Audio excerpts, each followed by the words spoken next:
দর্শক, নির্বাচিত সরকার আসার পরপরই দেশের শেয়ার বাজারে একটা মোটামুটি এক্সপেকটেশন দেখা যাচ্ছে বিনিয়োগকারীদের মধ্যে। তবে একটা আশঙ্কার কথা হচ্ছে, ভালো কোম্পানিগুলোর চাইতে যেগুলো জাঙ্ক এবং দেউলিয়া হওয়ার পথে যে সমস্ত কোম্পানি, এই ধরনের কোম্পানির শেয়ার নিয়ে কিন্তু আবারও এগুলো মুভ করছে, অ্যাবনর্মালি তাদের প্রাইস আবার বাড়তে শুরু করেছে। রিপোর্টটি কভার করেছেন আমার সহকর্মী মোহাম্মদ ইব্রাহিম মজিদ। তার কাছ থেকে আমরা শুনি যে what is the change post political government.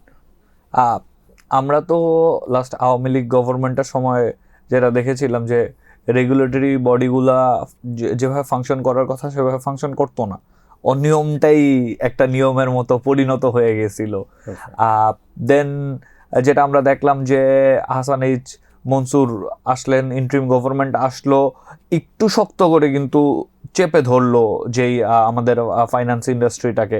এর মধ্যে আমি কিছু নন ব্যাংকিং ফিনান্সিয়াল ইনস্টিটিউশন যারা আছে 9টা এরকম ইনস্টিটিউশনকে সেটা মানে লিকুইডেশনের পর্যায়েই আমরা চলে যাচ্ছিল, এবং কি আমরা বেশ অল্প কয়েকদিন আগেও কিন্তু আমরা শুনেছি যে এরা লিকুইডেটেড হয়ে যাবে ঈদের আগেই। কিন্তু এই ইলেক্টেড গভর্নমেন্ট আসার পরে হঠাৎ করে একটা চেঞ্জ দেখা গেল। আমরা ইলেক্টেড গভর্নমেন্টের পরে তো আমরা 2 সপ্তাহ পেলাম। আমি যদি আজকে বলি, আজকে ইলেক্টেড গভর্নমেন্ট তো এই ধরনের কোনো মানে পার্টিকুলার অ্যানাউন্সমেন্ট তো দেয়নি যে এগুলো লিকুইডেশনে যাবে না। না না না, এখন একটা মেসেজ বা এক্সপেকটেশন তৈরি হয়েছে, মার্কেটে এক্সপেকটেশন তৈরি হয়েছে। তবে ইলেক্টেড গভর্নমেন্ট কিন্তু আমাদের মানে বিজনেসগুলোর প্রতি ফ্রেন্ডলি আচরণ করতেছেন, এই ধরনের বক্তব্য কিন্তু আমরা ইলেক্টেড গভর্নমেন্টের থেকে, যে ইন্ডাস্ট্রিগুলো যাতে আপনার বন্ধ হয়ে যাওয়া ইন্ডাস্ট্রিগুলো চালু করার জন্য একটা রিভাইভের মতো এইরকম আশা আমরা তাদের থেকে আমরা শুনতে পাচ্ছি। মানে সবচেয়ে আশ্চর্যের বিষয় হচ্ছে বিআইএফসি, যদি আমি এক্সাম্পল হিসাবে বলি, বিআইএফসি কিন্তু এই উইকে মোর দেন 50% গ্রো করেছে বিআইএফসির শেয়ার।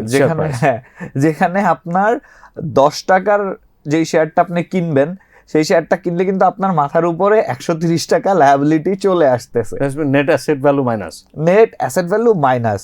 শুধু বিএফসি না, আপনি যদি জিএসপি ফাইন্যান্সের কথা বলি, আমি যদি প্রাইম ফাইন্যান্সের কথা বলি, আমি যদি ফার ইস্ট ফাইন্যান্সের কথা বলি, সবারই কিন্তু বেশ অনেকটাই গেইন হচ্ছে।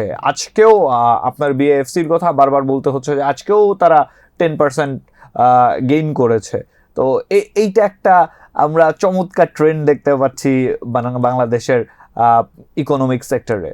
চমৎকার বলতে যারা এই শেয়ারগুলো হোল্ড করছেন তাদের জন্য চমৎকার, কিন্তু আসলে ওভারঅল মার্কেটের হেলথের জন্য এটা আসলে কতটা ভালো না। এখন এই শেয়ারগুলো যারা হোল্ড করছেন তাদের জন্য ভালো, কিন্তু আমাদের মার্কেট যদি আবার এই জাঙ্ক শেয়ার দিয়ে ভরে যায়, তাহলে যেই সব কোম্পানিগুলো আসলেই প্রফিটেবিলিটির দিক দিয়ে আছে, আসলেই রেভিনিউ ভালো জেনারেট করছে, হ্যাঁ, সেই কোম্পানিগুলোর সাথে এই কোম্পানিগুলোর যদি মিল হয়ে যায়, তাহলে কিন্তু শেষ পর্যন্ত আমাদের মার্কেট কিন্তু আরেকবার ডার্ক এর মধ্যে ঢুকে যাওয়ার একটা প্রবল সম্ভাবনা দেখা দিচ্ছে।